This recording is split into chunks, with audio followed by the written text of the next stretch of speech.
mess, etc. We live in the 21st century. This isn't debate back in the early 2000s. And we think that we've made significant traction past that.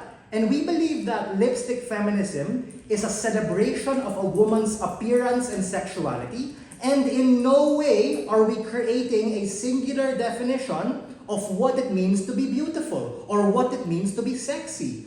We think that this definition should be objective for that particular woman. It's up to her. And we think that we reject all of the false accusations that they accuse lipstick feminism of, because we think those are self-created and other responses will be integrated later on. Before I move on to my extension, I have a few arguments against their bench in general.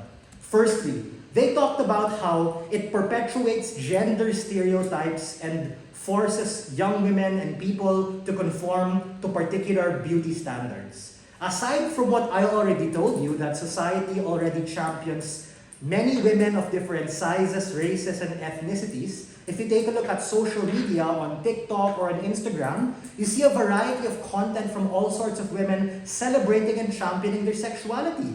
Otherwise, before, women who would wear a sports bra while working out or talking about fitness would be shamed or labeled for doing so. But it's only through lipstick feminism that they now have the confidence and capacity to be able to feel free to speak, to be able to feel free to be comfortable in their own skin and celebrate their sexuality.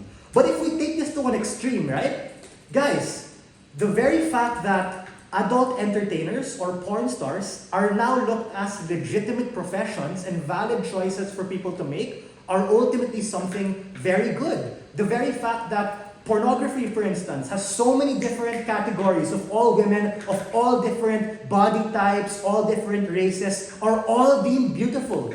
We think the point in which you oppose feminism, lipstick feminism, actually pushes these women who make these choices to the fringes and actually leave them to their own devices. Secondly, they talked about how, they're gonna prioritize how they look over other things. Guys, newsflash, that's a reality of dating and for life. There are certain ways in which people want to look and carry themselves, and there's no problem with that. It's completely valid. These are valid choices for people to make, and the very rise of the cosmetic beauty trends that my partner talked to you about, such as natural and no makeup look and all of these other more affordable cosmetic examples, go to show that being beautiful, it's up to you. If you want to be sexy and you feel comfortable in your own skin without using makeup, without using these expensive products, then it's completely valid and legitimate. Lipstick feminism at its core is about sexuality of yourself and what you define it to be, and not being labeled as a slut, a whore, or someone sexually promiscuous just because you are a woman. Now, let's move on to my extension. Other rebuttal will be integrated. What are the harms of the lipstick feminism movement that they are accusing of, and why are there harms to women in general if we oppose it? Not just women who want to opt in it, but women who also are at the fence and unsure as to what strand or what alliance they lie on. Firstly, we think that when you oppose lipstick feminism, you alienate women who choose to subscribe to more quote-unquote liberal definitions of how they look and how they act.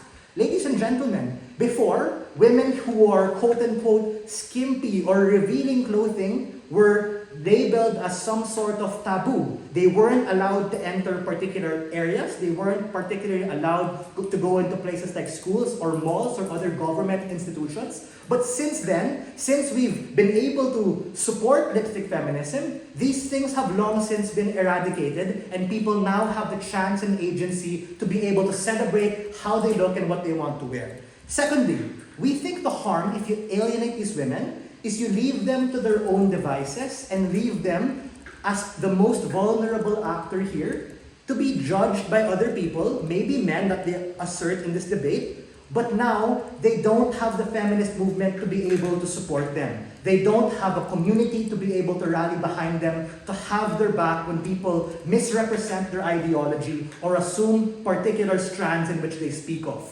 Ladies and gentlemen, the feminist movement has long since had many different strands, and even if these certain strands might be a bit different, some might be conservative, some might be liberal, we bridge that gap and delineation closely every day when we think all of these strands are legitimate because there is no singular definition of what it means to be a woman. There is no singular definition of what it means to be beautiful. There is no singular definition of what it means to be sexual. Secondly, we think that it's only in supporting lipstick feminism that we actually challenge the words in which we use. Because if you take a look at the motion, it's weaponizing your sexuality.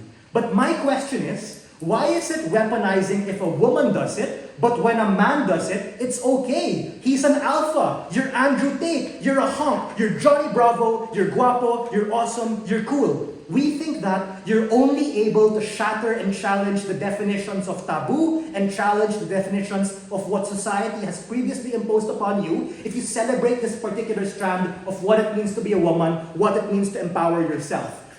In a nutshell, everything that they give you is self-imposed and created, and we reject those frames and characterizations. It's not true. We tell you that ultimately, lipstick feminism is defined by the woman, and even if, let's say, she's unsure or she's at a tipping point, that's where the community comes in to be able to help her understand the nuances, understand the iterations, and understand the journey because they've been there, they're experiencing it, and it's only when you have this sense of community that you can gravitate towards a sense of belongingness, that you can somehow dig deep within yourself and understand what it means to be dignified, understand what it means to be comfortable.